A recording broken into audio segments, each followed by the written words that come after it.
창세기 9장 23절 한 절 다 같이 보겠습니다. 셈과 야벳이 옷을 가져다가 자기들의 어깨에 메고 뒷걸음쳐 들어가서 그들의 아버지의 하체를 덮었으며 그들이 얼굴을 돌이키고 그들의 아버지의 하체를 보지 아니하였더라. 아멘. 오랜만에 뵙는 분들이 계셔가지고 기분이 좋습니다. 제가 언젠가 설교하면서 그런 이야기를 잠깐 했던 것 같아요. 휴대폰에다가 파일만 잔뜩 저장해 놓고 뭐 하려고 그러냐 그랬더니 요즘 우리 사모님이 열심히 듣고 계시더라고요. 예전에 혼자 이어폰으로 듣다가 요즘에는 이제 아예 틀어놓고 열심히 듣고 있습니다. 모아둔다는 것이 잘못됐다는 것이 아니라 오늘도 말씀 나누면서 조금 언급하겠지만 듣지 않을 거면서 저장해 놓고 뭔가 이거 내가 가지고 있는 게 뭔가 이렇게 든든한 뭐가 되는 것처럼. 예전에 저도 그래서 이 성경을 잘 안 가지고 다니는 이유가 이 성경에 보면 예전에 제가 받았던 말씀들 메모를 잔뜩 해놨거든요. 그러다 보니까 문제가 뭐냐면 여기 성경을 읽으면 말씀이 보이는 게 아니라 옆에 주셨던 것들이 자꾸 보이는 거예요. 그 왜 문제냐면 이 성경 구절을 읽으면 다른 생각을 못해요. 이 생각 안에서 벗어나질 못해. 주셨던 말씀 안에서. 분명히 수년 전에 주셨던 말씀들이고 또 지금 나에게 하시고자 하시는 아버지의 의도가 분명히 있을 텐데 내가 이 안에 자꾸 갇혀 있더라는 거예요. 그러다 보니까 제가 요즘에는 의도적으로 이 성경을 교회에다 그냥 아예 탁 내버려 두고 다닐 때는 다른 성경도 또 이렇게 얘기했더니 어떤 분이 성경을 하나 선물해 주셨어요. 그래가지고 그 성경을 주로 가지고 다닙니다. 거기다가 아무것도 안 씁니다. 왜냐하면 예전에는 이렇게 새롭게 하나하나 알아가는 것이 굉장히 큰 기쁨이었어요. 아, 이게 이런 거였구나. 아는 것이 굉장히 저에게는 어떤 큰 힘이었거든요. 근데 이제 말씀을 쭉 받아가면서 제가 깨닫는 것은 또 말씀을 받을 때마다 항상 책망 듣는 것은 뭐냐. 그렇게 많이 알아서 뭐 할 거냐는 거예요. 몰라서 못하는 게 아니다는 거죠. 알고 있으면서도 하지 않는 것이 더 큰 문제다. 그래서 새롭게 뭔가를 하나 알아낸 것이 큰 감사가 아니라 내가 알았던 그 말씀들을 하나님께서 제가 언젠가 고백했죠. 말씀 나누고 나면 꼭 이번 한 주간에 주셨던 말씀이 삶으로 꼭 온다는 거. 그래서 그게 너무 감사했다는 거. 그래서 그렇게 하나씩 알아가면서 체험하면서 하나님의 말씀을 이루어가는 것이 더 큰 기쁨이 아닐까라는 생각에서 드렸던 말씀입니다. 오해들이 없으셨으면 좋겠고요. 여러분 예전에 그 생각 나십니까? 미국의 그 뉴욕의 비행기가 건물에 팍 처박혀가지고 건물이 우르르 무너졌던 그 9.11 테러라고 이름이 붙었던 그 사건이 있을 때 납치범들이 비행기를 굉장히 여러 대를 납치를 했어요. 근데 그 중에 한 대가 원하던 목적지로 가지 못하고 맨바닥에 추락한 비행기가 한 대 있었습니다. 비행기 안에서 일어났던 사건인데 이제 다른 비행기들 같은 경우는 이제 테러범들이 막 총으로 위협하고 하니까 꼼짝없이 잡혀 있다가 건물에도 들이받기도 하고 뭐 미국 뭐 중요 건물에 가서 부딪히기도 했는데 이 한 대의 비행기에는 이 승객들이 테러범들과 싸웠어요. 총을 맞고 죽어나가는데도 포기하지 않고 싸웠어요. 그래가지고 테러범들이 탈취했던 비행기가 목적지까지 가지 못하도록 그러니까 중간에 이걸 어떻게 테러를 막을 수는 없으니까 어떻게 보면 승객들이 다른 사람들에게 피해가 가지 않도록 우리가 이 비행기를 어떻게 중간에 하자 해가지고 이제 막 싸워가지고 중간에 이제 추락해서 땅에 처박혀서 전원이 사망했던 그런 일들이 있었습니다. 근데 그 비행기가 추락하기 전에 이제 땅에 낮게 한 1, 2분 정도, 2, 3분 정도 이게 날았대요. 근데 그때 그 사이에 막 테러범들과 싸웠던 승객들도 있었지만 의자에 이제 무서우니까 막 쭈그리고 막 두려워가지고 벌벌 떨고 있었던 그 사람들이 뭐가 됐느냐? 땅에 가까이 비행기가 오니까 휴대폰이 이제 터지기 시작하는 거예요. 사람들이 그 마지막 순간에 추락하면 다 죽잖아요. 그 마지막 순간에 휴대폰을 꺼내가지고 이제 뭔가를 하는 거죠. 뭘 했겠어요? 여러분 같으면 야 이제 이 비행기 1, 2분 뒤에 추락하면 나 죽는데 내가 마지막으로 이 휴대폰 가지고 할 수 있는 게 있다. 우리 그럼 우리 유튜브 볼까요? 주영이는 마지막 업로드? 이 사람들이 대부분 함께 오지 못했던 또 집에 두고 온 고향에 계시는 자기가 가장 사랑하는 사람, 그 짧은 상황에 가장 생각나는 사람들에게 문자를 보내기 시작했대요. 어떤 문자들을 보냈을까요? 나중에 이제 그게 다 기록에 남잖아요. 찾아보니까 그랬다고 해요. 사람들이 대부분의 사람들이 사랑한다, 보고 싶다, 그동안 뭐 나와 함께 살아줘서 고맙다, 뭐 내 아들로 태어나줘서 고맙다, 뭐 이런 문자들을 많이 보냈다고 하더라고요. 그러면서 어떤 분이 그런 얘기를 해요.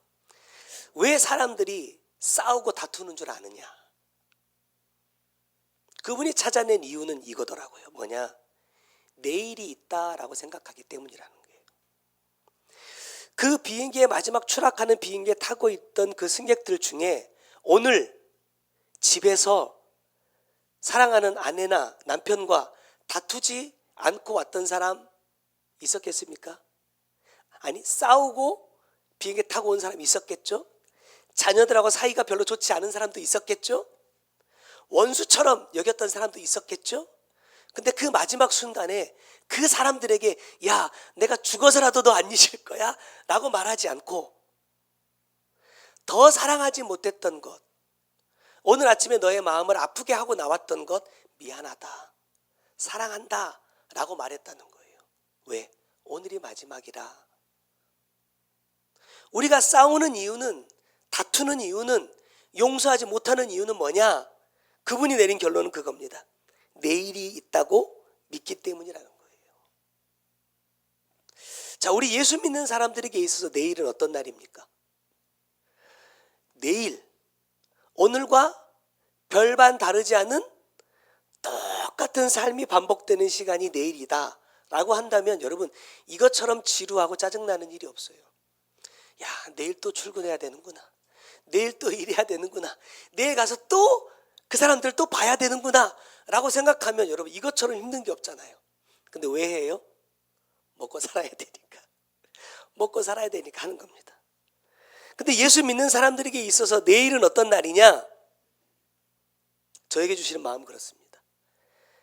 다시 오실 주님을 기다리는 날이라는 거예요. 또 나의 마지막을 준비하는 날이다. 우리는 누구나 다 당연히 나에게 내일이 또 찾아올 거라고 생각하지만 오늘 이 시간에도 수없이 많은 사람들에게 있어서 내일은요, 오지 않습니다. 정말 나는 예수 믿는 사람으로서 어떤 삶을 살아가고 있는가 라는 것을 우리가 한번 이 본문의 말씀을 통해서 깊이 한번 생각해 보았으면 좋겠습니다. 자, 첫 번째는요, 원래 제목이 아버지의 하체를 덮었으면 돼. 저희가 소제목을 한번 붙여봤어요. 진정한 사랑이란 무엇이냐. 첫 번째는 포도주를 마시는 것이다. 미국 성회 때 주셨던 말씀과 조금 연결을 시켜보면 포도주를 마시는 것은 뭐냐면 처음 사랑을 회복하는 겁니다. 우리가 잘 아는 것처럼 이 포도주를 마신다는 것은 어떤 의미입니까? 십자가를 진다라는 거예요. 죽음을 의미하는 겁니다. 우리가 성경 안에서 수없이 많은 사랑을 찾아낼 수 있어요. 또 우리도 언젠가 말씀 나눴지만 하나님의 사랑은 이러이러한 것입니다 라고 우리가 많은 말씀들을 나눴습니다. 그러나 중요한 것은 아까도 말씀드렸지만 내가 그 사랑을 알고 있느냐가 아니라는 거예요. 내가 알고 있는 그 사랑을 과연 나는 얼만큼 실천하고 있느냐라는 거예요. 오늘도 아침에 우리 딸하고 잠깐 그런 대화를 나눴어요.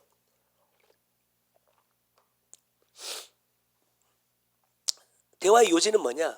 내가 나를 사랑하지 않으면 안 된다는 거예요. 내가 나를 진정으로 사랑할 수 있어야 뭐도 할 수 있어요? 다른 사람도 사랑하죠. 내가 나를 사랑하는 것은요, 내가 완벽하기 때문이 아닙니다. 내가 막 거울을 볼 때마다 막 너무 막 마음에 들어가지고 만족하고, 야, 너 정말 왜 이렇게 잘생겼니? 너 이렇게 예쁘냐? 이래서 나를 사랑하는 게 아니라는 거예요. 내가 나를 사랑하는 이유는 뭡니까? 하나님이 나를 만드셨기 때문이에요. 왜 이렇게 만드셨느냐? 여러분, 왜 이렇게 만드셨느냐? 목적이 있어요. 하나님이 나를 이렇게 만드신 데는 하나님만의 분명한 목적이 있다는 거예요. 근데 내가 나 자신을 사랑하지 않으면요, 하나님의 나를 창조하신 목적대로 못 갑니다. 생긴 것만이 아니라 나의 삶도 마찬가지예요. 왜 나는 이렇게 살아야 되냐? 왜 나의 삶은 이러냐? 그건 역시도 하나님의 목적이 있어요. 결과적으로 보면 그 목적은 뭐예요? 구원입니다. 구원이라는 분명한 목적을 가지고 나를 이끌어 가신다는 거예요. 근데 내가 그것에 대해서 감사하지 않는다, 내 자신의 삶을 사랑하지 않는다라는 것은 그 목적을 향해 가지 않겠다는 것과 같다라는 거예요.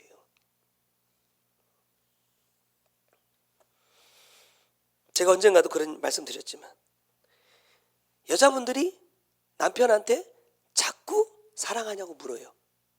물으세요? 그렇구나. 나만 듣는구나. 어떤 때는 하루에도 몇 번씩 하니까 그만할 때도 되지 않았어? 이제 그만해 좀, 이렇게 말할 때도 있거든요. 근데 제가 이걸 이렇게 생각하면서 오늘 말씀을 다시 한번 돌아봤어요. 주님도 나에게 물으신다는 거예요. 뭘요? 네가 정말 나를 사랑하느냐? 왜냐하면 주님을 향한 나의 사랑이 고백되지 않으면요, 주님이 이끌어 가시는 그 삶을 따라갈 수가 없더라는 거예요. 그 이유를 모르면. 지금 이 창세기 9장의 사실 주인공은 노아인데, 하나님께서 노아를 부르십니다. 그리고 그에게 말씀하신 것이 있어요. 뭡니까? 방주를 만들어라 하는 거예요. 노아가 500년 동안 아무런 일이 없었어요. 그냥 우리처럼 평범한 삶을 살았다 이 말입니다. 그런데 돌아보니까 그 500년이 무엇을 위한 삶이었느냐? 방주를 짓기 위한 준비의 시간이었다는 거예요. 왜? 노아는 그 500년 동안 하나님 앞에 어떤 사람이 되기 위해 노력했어요? 의인이 되기 위해서, 완전한 자가 되기 위해 노력했다는 거예요.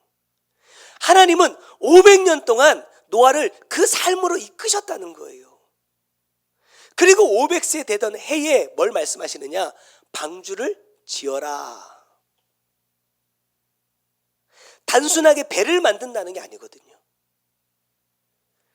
이때까지만 해도 그런 어떤 사람이 만들어 놓는 물건 자체가 없던 때입니다.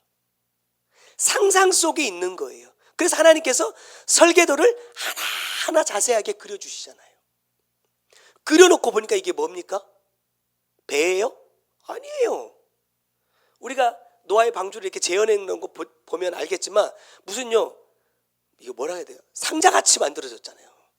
이 배가 아니거든요. 한 번도 태어나서 본 적이 없는 희한한 물건을 만들라고 지금 말씀하시는 거거든요. 근데 노아가 그것을 시작합니다. 어떻게 가능해요? 500년 동안 그렇게 하나님의 이끄심을 따라왔기 때문에 가능했던 거예요. 또 한 가지는 뭐냐? 그 방주를 만드는 그 기간 동안 저는 이렇게 한번 생각해 봤습니다. 하나님이 노아에게 매일 물어보셨을 거다. 뭐를요? 노아야, 너 나 사랑하느냐? 물으셨을 거라는 거예요. 왜죠? 노아에게 있어서 방주를 만든다는 것은요, 모든 것이 다 그렇지만 방주를 만들 때 그 방주를 만들어가는 그 모든 과정 속에 노아의 자신의 생각이 1도 들어가면 안 돼요. 그 방주에는요. 저를 보면 제가 컨디션이 아주 좋을 때 제가 어떤 일을 해놓은 결과물하고 제가 막 피곤하고 힘들고 몸이 아플 때 해놓은 결과물을 보면요, 천지차이입니다.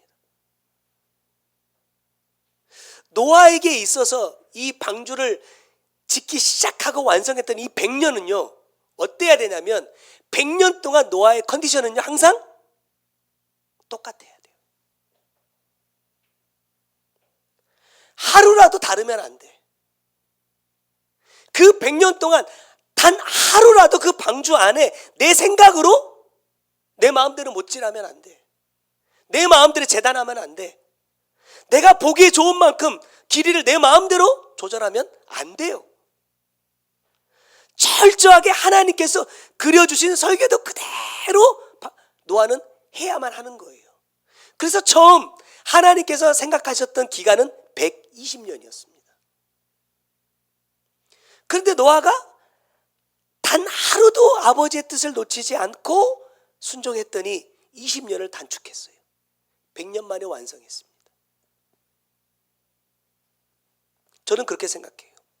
하나님은 아마도 그 100년 동안 매일매일 뭘 살폈을까요? 노아의 컨디션을 살피셨어요. 노아야, 오늘은 괜찮아? 오늘 할 수 있겠어? 너 사랑 변치 않았어? 노아의 입장에서 저도 하루에 몇 번만 들어도 엄청 짜증나는데, 짜증 부리는데, 노아의 입장에서 이걸 100년 동안 듣는다고 생각해 보세요.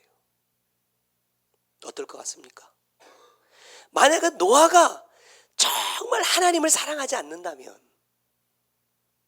지금 내가 하고 있는 이 일이 나의 어떤 꿈을 이루기 위한, 나의 어떤 목적을 이루기 위한 게 아니잖아요.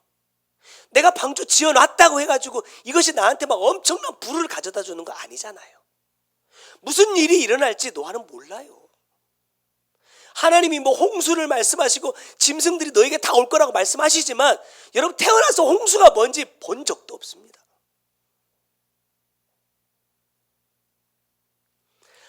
듣도 보도 못한 일들에 대해서 하나님은 말씀하신다는 거예요. 상상도 되지 않는 일입니다. 그런데 따라가더라는 거예요. 왜냐? 저는 그렇게 생각합니다. 나중에도 말씀 다시 나누겠지만 노아야말로 어떤 사람이냐? 자기를 사랑하는 사람입니다. 자기 영혼을 진실로 사랑했던 사람입니다. 그렇기 때문에 이 100년을 한결같이 주님과 함께 동행할 수 있었다는 겁니다. 여러분, 홍수의 심판이 다 끝나고 나서 땅의 물이 다 말라갑니다.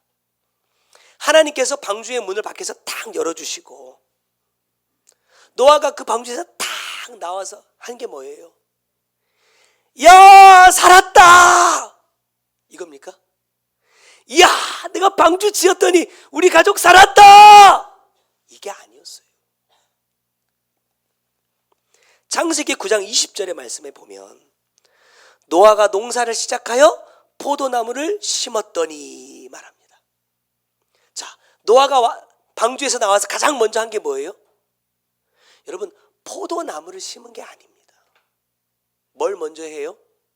농사를 먼저 합니다. 포도나무를 심을 수 있는 땅을 경작하는 일을 먼저 한다는 거예요. 이건 무엇을 의미해요? 회개한다라는 거예요. 세상의 모든 사람들이 하나님의 심판으로 죽었습니다. 나는 구원받았잖아요. 세상에 어떤 사람도 누려본 적 없는 은혜를 입었단 말입니다. 그 은혜를 경험한 후에 노아가 방주에서 나와서 가장 먼저 행한 것이 뭐다? 회개였습니다. 회개. 왜죠? 내가 의인이라서 당연히 구원받은 것 아닙니까? 내가 완전한 자였기에, 내가 100년 동안 하나님의 말씀에 순종했기에 이 정도는 당연히 누려야 되는 은혜 아닙니까? 아니라는 거예요. 노아가 깨달은 것은 무엇이냐? 나 이제 구원받았구나. 세상에 나만큼 하나님의 은혜를 받을 만한 사람이 없었던 거구나가 아니라 하나님의 은혜가 얼마나 크고 귀한 것인지를 알았다는 거예요. 그리고 그 은혜가 계속해서 내게 머물기를 원하는 마음으로 노아는 뭐 한다? 회개한다는 거예요. 또 다른 말로 하자면 감당할 수 없는 이 하나님의 은혜 앞에 노아는 내 자신이 얼마나 큰 죄인인가 하는 것을 이제 알게 됐다라는 거예요. 이 홍수의 심판을 통해서. 그전에는 그냥 열심히 따라가기만 하면 되는 줄 알았어요. 시키는 대로 잘하면 이런 은혜는 받고 누리는 거라고 생각했습니다. 근데 아니라는 거예요. 그가 농사를 시작한 이유는 포도나무를 심기 위함입니다. 여러분, 하나님의 말씀을 받고 말씀대로 살아야겠다 다짐하는 것은 농사하는 것이 아닙니다. 오늘 아침에 사모님이 틀어놓았던 미국 성의 말씀 듣다 보니까 그 말씀 하시더라고요. 왜 말씀대로 안 사라지느냐? 왜 하나님께 주신 축복이 내 삶에 이루어지지 않느냐는 거예요. 오늘 주셨던 말씀으로 답을 찾아보자면 나는 농사를 제대로 하지 않기 때문이라는 거예요. 여러분, 작물마다 심는 방법이 다르잖아요. 또 심어야 될 시기가 있어요. 또 심었다고 바로 내가 열매를 거두어 먹을 수 있느냐? 아니고 다 때가 있는 겁니다. 근데 나는 뭐예요? 다 무시해버려요. 말씀을 받고 그래 맞다 내가 깨닫는 것이 여러분 전부라고 생각하시면 안 돼요. 여러분, 그렇다고 생각하면 제가 이 성경에다 기록해 놓은 것만큼 이것보다 더 깊은 말씀이 어디 있습니까? 주의 종을 통해 주신 말씀인데 이게 정답이겠죠. 그런데 또 묻고 또 물어보니까 나에게 주시는 말씀이 있더라는 거예요. 내가 해야 할 것이 있더라는 거예요. 그것을 찾아내야 된다는 겁니다. 그것을 찾지 않으면 제가 제일 부담스러운 게 뭔지 아세요? 여러분들한테 환절기 조심하라고, 감기 조심하라고 내내 광고해놓고 제가 감기 걸렸잖아요. 그 병원 가서 주사 맞고 이틀 동안 약 먹고 지금도 막 코 막히고 목 막히고 지금 막 복잡한 상황인데, 그런 저를 딱 보더니 우리 사모님이 이렇게 얘기해요. 목사님, 건강관리 좀 잘 하셔야겠어요.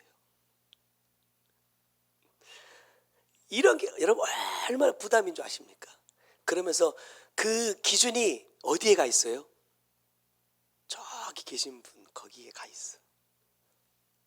가지고 아니 이분은 이렇게 하시는데 목사님은 더 젊은데 더 잘해야죠 이러면요, 이것처럼 부담스러운 게 없어요.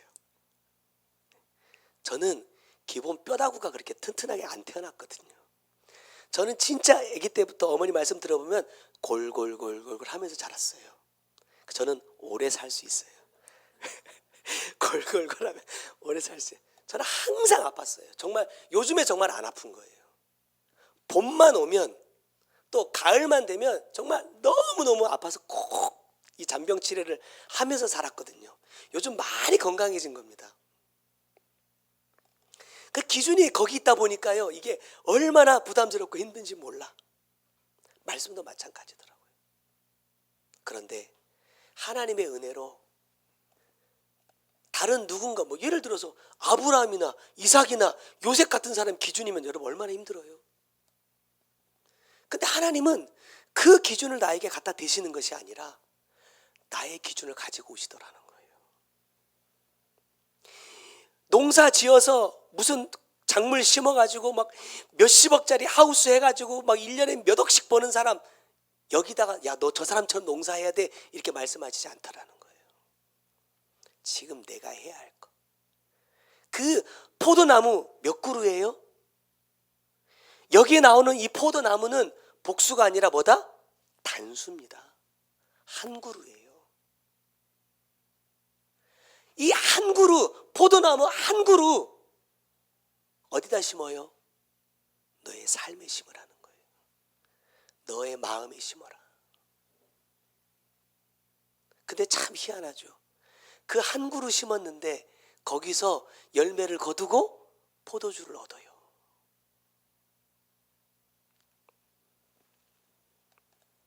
(21절의) 말씀 보면 포도주를 마시고 취하여 그 장막 안에서 벌거 벗은지라 그랬습니다.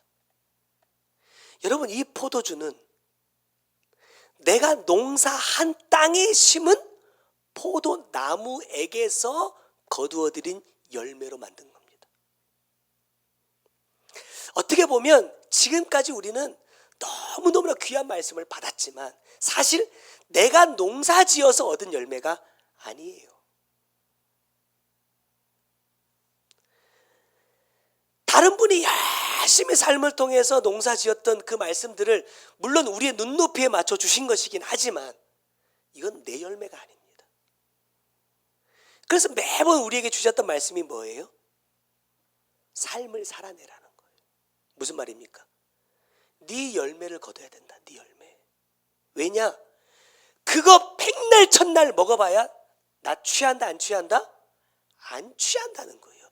취한 척은 할 수 있어. 많이 했죠. 취한 척은 많이 했어요. 은혜 받은 척, 하나님 사랑하는 척, 예수 믿는 척은 했어. 얼마나 가던가요? 얼마나 내 마음이 흔들리지 않던가요? 얼마나 내가 하나님을 사랑한다고 고백하게 되던가요? 안 되더라는 거예요. 왜냐? 내 거가 아니니까.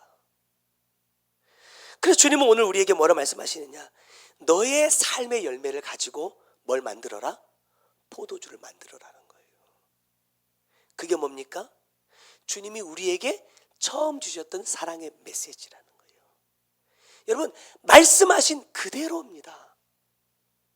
다른 게 아니에요. 나에게 주신 말씀이 있다니까요.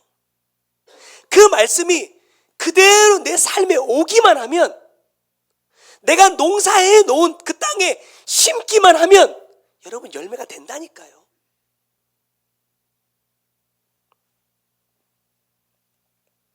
주님이 주셨던 말씀처럼 여러분 어떤 작물도 과정 없이는 열매를 얻을 수 없다. 어떤 말씀도 회개 없이는 절대로 심어지지 않는다. 주님이 특별히 25년 우리에게 맺어야 한다라고 강조해 주신 열매는 뭐냐? 제가 붙잡는 건 그겁니다. 내가 아니라 다른 사람을 살리는 열매다. 여러분, 특히 요즘에 보니까 예수 믿는 사람들의 민낯이 참 많이 드러나는 때를 살고 있는 것 같아요. 얼마나 취한 사람이 많은지. 뭐예요? 자기 열매에, 자기 생각에, 자기 주장에 취해 있어요. 내 생각과 다르면 다 잘못됐대. 내 생각대로 안 되면 이거 다 틀린 거래.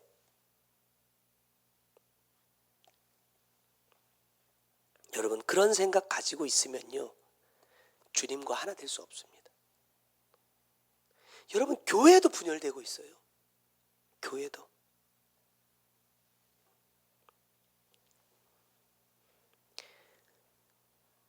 과연 이 사람들이 내가 삶으로 심은 열매에 취한 것인가? 아니면 자기의 열매에 취한 것인가 분별하는 방법이 있습니다.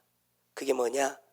그 사람들이 지금 누구를 살리고 있는지를 보시면 됩니다. 어떤 포도주를 마셔야 돼요? 내가 농사지은 땅에 심겨진 포도나무에서 거두어낸 열매로 만든 포도주를 마셔야 한다. 근데 말씀 보니까 그 포도주에 취해서 잠든 노아의 모습을 이렇게 말씀하십니다. 벌거 벗은지라. 이 말씀을 그냥 문자 그대로 보면 야, 이런 추태가 없죠. 벌거벗었다라는 이 말씀을 찾아보니까 이 말은요, 내가 술 먹고 집에 들어가가지고 이러면서 내가 옷을 벗었다라는 말이 아닙니다. 무슨 뜻이냐? 벗겨졌다 이런 뜻이에요. 무슨 말이냐? 다른 누군가로부터 벗겨진 거예요. 저는 이 말씀을 이렇게 이해합니다. 여러분, 우리가 반드시 벗어야 할 옷, 이 노아를 통해서 우리에게 말씀해 주시는 이 옷은 뭐예요? 죄의 옷이잖아요. 죄의 옷입니다. 죄의 옷은요, 내가 벗는다 못 벗는다? 못 벗습니다. 내가 아무리 몸부림쳐도 여러분이 안 벗고 싶은 사람이 있겠습니까? 다 죄 없이 살고 싶죠.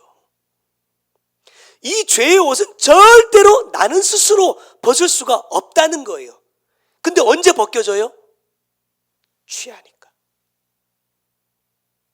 취하니까 내가 벗지 않아도 누가 벗겨주신다? 주님이 벗겨주시더라. 이 말입니다. 이 할아버지가 살았다는 기쁨에 포도나무 심어가지고 진탕 술 퍼마시고 집에 들어와가지고 발가벗고 잤다 이런 말이 아니라 나를 구원해 주신 그 은혜에 감사하면서 내가 이런 죄인임에도 하나님께서 나를 구원해 주셨다고 이 구원의 은혜를 경험했음에도 주님 앞에 또다시 회개하고 이 포도나무를 심고 있는 이 노아의 삶의 열매를 누가 드셔요? 하나님이 함께 드신다는 거예요. 그리고 그의 죄의 옷을 벗겨주시더라. 또 여기 취한다 라는 단어를 보니까 이 취한다는 표현에 이런 의미가 있더라고요. 침수된다, 잠긴다. 어디서 많이 들어봤죠? 뭐예요?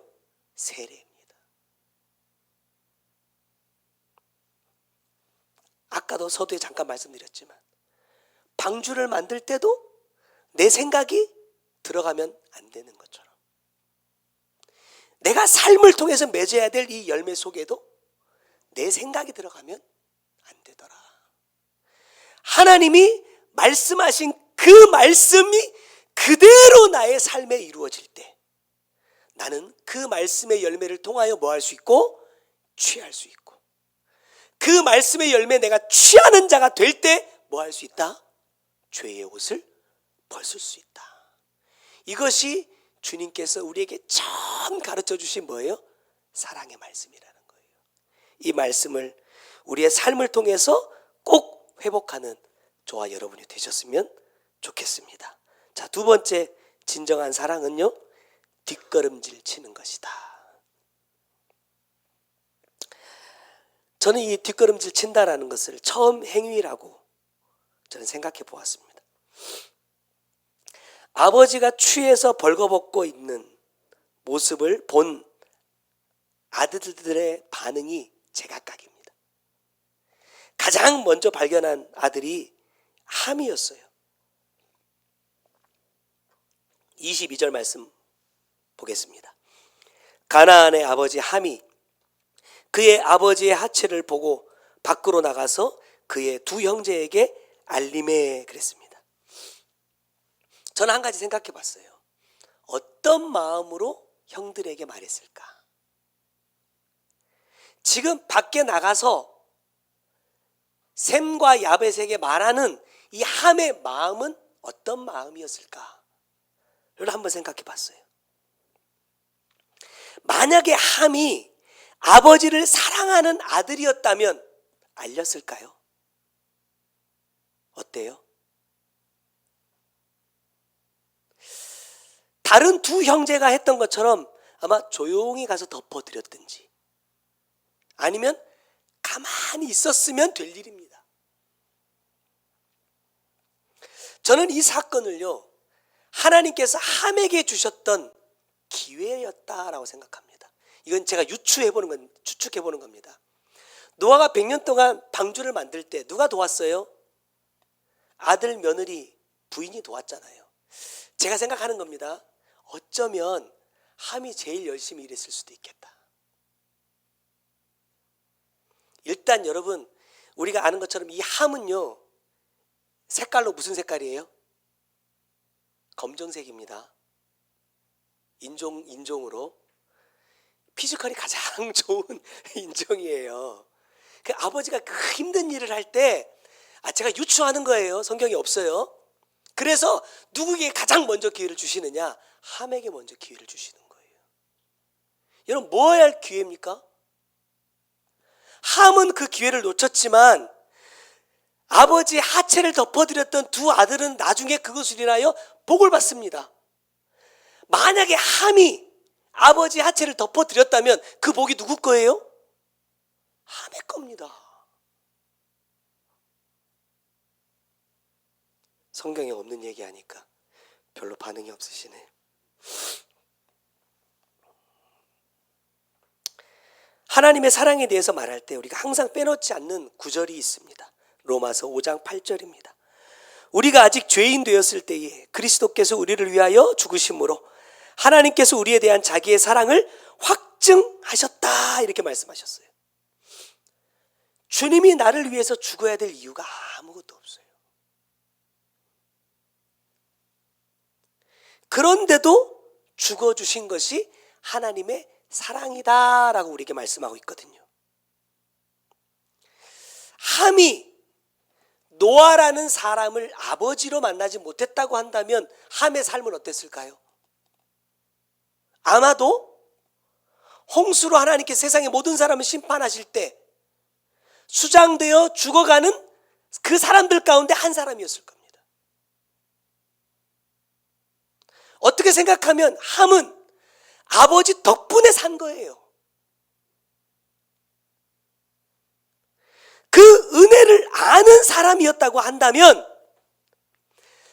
다른 사람에 대해 아버지의 허물을 들추어낸다 할지라도 나는 덮는 사람이 됐어야 된다는 거예요. 그러나 함은 그러하지 못했다는 겁니다. 왜 이것이 기회냐? 이 뒷걸음질 쳐 들어갈 때 어디에 도달하게 되느냐? 오늘 본문의 말씀 보면 이 셈과 야벳이 뒷걸음 쳐 들어갈 때 죄의 원인에 도착하게 됩니다. 아버지가 벌거벗고 자신의 하체를 다 드러내놓고 있는 그곳에 도착한다는 거예요. 저는 이것을 뭐라고 생각하느냐? 이것이 내가 회개해야 될 죄의 원점이라는 겁니다. 죄의 근원이에요. 언젠가도 말씀드렸지만 여러분, 죄는요 뿌리가 어마어마합니다. 가지가 어마어마하게 펼쳐져 있기 때문에 그 뿌리로 다가간다는 건요 불가능에 가깝습니다. 근데 이 두 아들은요 뒷걸음질 쳐 들어감으로 그 죄의 뿌리에 도착했다니까요.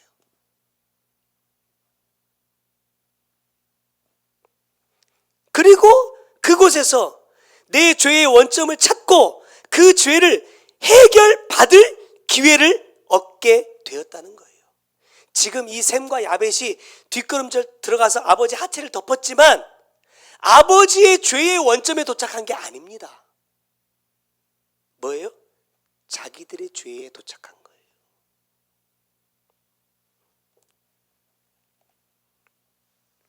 그리고 더 중요한 것은 아버지의 허물을 덮으려고 뒷걸음 쳐 들어간 두 아들의 모습을 한번 보시면요,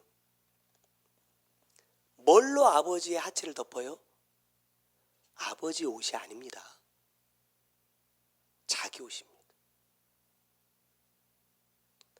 다른 사람의 허물을 덮어주기 위해서, 다른 사람의 죄라 여겨지는 것을 용서하기 위해서 뒷걸음쳐 들어갔는데 뭐가 벗겨져 버렸어요? 내가 입고 있던 내 옷이 벗겨져 버렸어요. 내 죄가 용서받을 수 있는 방법을 알려주시는 거예요. 하나님 용서해 주세요. 잘못했습니다. 이제 다시는 그 죄 안 짓겠습니다. 열심히 살아야지. 여러분, 이게 아니라, 아까도 말씀드렸지만 25년 우리에게 주신 말씀이 있어요. 하나님이 25년에 우리가 이런 사람이 되기를 원하십니다 라고 주셨던 그 말씀이 내가 아니라 다른 사람들의 영혼을 위해서 사는 해가 되어보자. 그 말씀을 붙잡고 그 영혼을 살리기 위하여 힘쓸 때 뭐가 벗겨질 수 있어요? 내 죄의 옷이 벗겨질 수 있다, 이 말입니다. 내가 벗기 위해서, 주님 제가 어떤 죄를 지었습니까? 생각나게 해주세요. 찾아내게 해주세요. 드러나게 해주세요. 이거 하지 않아도 나에게 주신 그 말씀 내가 붙잡고 그 말씀대로 살기 위해서 노력할 때 나도 모르는 사이에 옷이 벗겨지더라.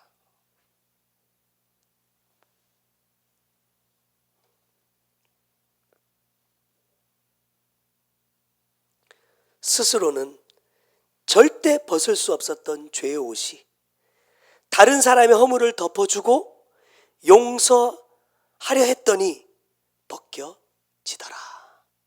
이게 뭡니까? 우리가 오늘 회복해야 될 처음 행위라는 게, 이것이 처음 사랑에 도달할 수 있는 길이다 라고 우리에게 말씀해 주고 있는 것입니다. 저는 오늘 여러분에게 두 가지를 결론으로 말씀드리고 싶어요. 권사님 띄워주세요. 죄의 옷을 벗을 수 있는 기회를 놓치지 말자. 아마 올해는 하나님께서 다른 복들도 많이 약속해 주셨지만 저는 말씀을 준비하면서 그렇게 생각했습니다. 아마 올해는 하나님께서 우리에게 회개할 수 있는 기회를 많이 주실 거다. 이 죄의 옷을 벗을 수 있는 기회들을 많이 주실 거다. 여러분, 놓치면 안 됩니다. 뭐 하지 않으면 놓칠까요? 끊임없이 내 심령을 경작하지 않으면 놓칩니다. 또 한 가지는 뭐예요? 다른 영혼을 살리는 삶이 내 죄의 옷을 벗는 길이라는 것을 여러분 잊어서는 안 된다는 거예요. 야, 내가 이렇게까지 해야 되나? 내가 이것까지 해야 되나? 라는 생각들이 몰려올 수 있습니다. 근데 그것이 뭐예요? 내 죄의 옷을 벗을 수 있는 기회다. 25년에 저와 여러분에게 하나님께서 이러한 기회를 주시고 이러한 은혜를 주시기를 주님의 이름으로 간절히 소망합니다. 기도하겠습니다. 사랑하는 주님, 나에게 주신 하나님의 말씀, 나는 이 말씀의 씨를 어디에 심고 있습니까? 어떤 목적으로 경작하고 있습니까? 어떤 열매가 되기를 바라고 있습니까? 누구의 입에 맞는 포도주를 만들려 하고 있습니까?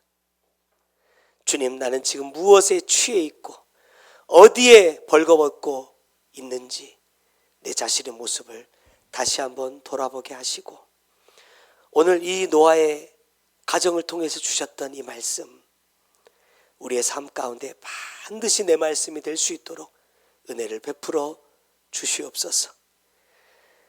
의인이라, 완전한 자라 인정을 받았음에도 하나님의 그 큰 은혜 앞에 여전히 내가 죄인임을 고백할 수 없었던 노아는 방주에서 나오자마자 자신의 심령을 하나님 앞에 회개하는 자가 되었습니다.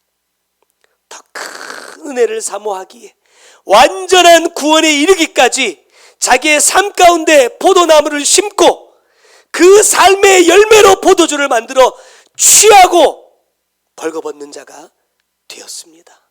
주님, 나에게 주신 그 말씀 내 심령의 포도나무로 심겨지고 있습니까?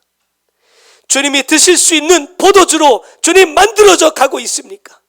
나는 그것을 먹고 취한 자입니까?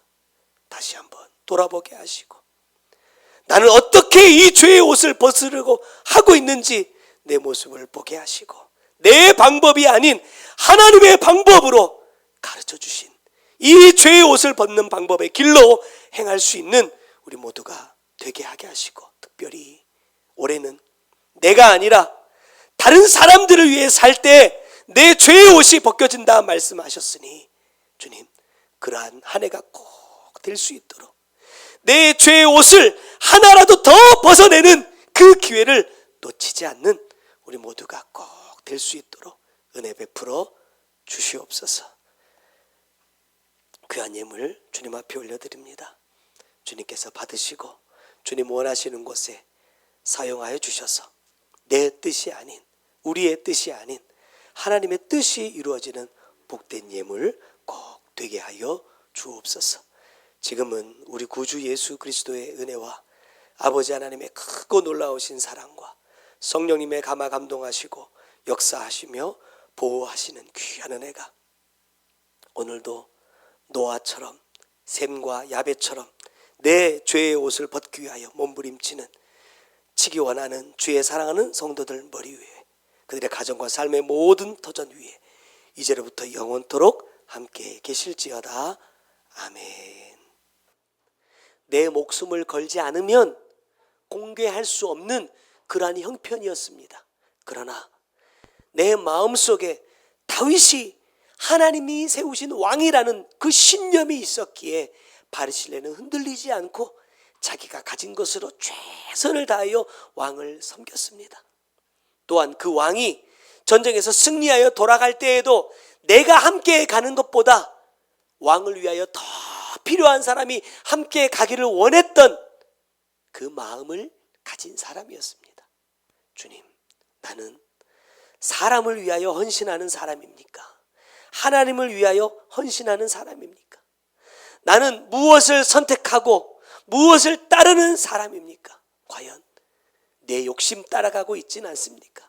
정말로 아버지의 말씀과 아버지의 뜻이 이루어지기를 간절히 바라고 그 뜻을 따라가고 있는 자가 내가 맞는지, 이 바르실레의 모습을 통해서 다시 한번 돌아보게 하시고, 주님, 내 생각도 내 마음도 하나님 다 내려놓고 하나님의 뜻이 어디에 있는지, 하나님의 마음이 무엇을 향해 있는지 보게 하시고 그 뜻을 이루기 위한 돕는 배필로 주님, 우리 온전히 쓰임받는 복된 자들 꼭 되게 하여 주옵소서.